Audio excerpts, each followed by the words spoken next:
Induction ng FPTA at SPTA officers sa Dagupan City isinagawa. Para sa detalye ng balitang yan, kasama natin Idol Intern Charlene Libaw.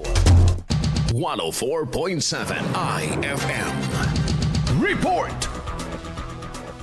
Nagsagawa ng mass induction ng mga bagong opisyal ng Federation of Parent Teachers Association or FPTA at School Parent Teachers Association or SPTA sa Dagupan bilang pagtatalaga sa kanilang pananagutan at serbisyo para sa kapakanan ng mga estudyante.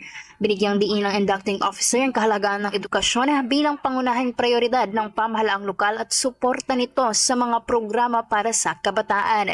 Kasamang iba pang opisyal at konsehal, pinuri ang sama-samang pagkilos ng mga guro, magulang at lokal na pamahalaan upang mas mapaunlad pa ang kalagayan ng mga estudyante sa lungsod. Ang serye ng mga paglilingkod na ito ay parte ng pangakong ipagpapatuloy ang pagtutulungan para sa mas ligtas at mas maunlad na komunidad. Kasama mo sa IFM Dagupan, Idol Intern Charlene Libaw, Tatak IFM. IFM News. IFM News. IFM News.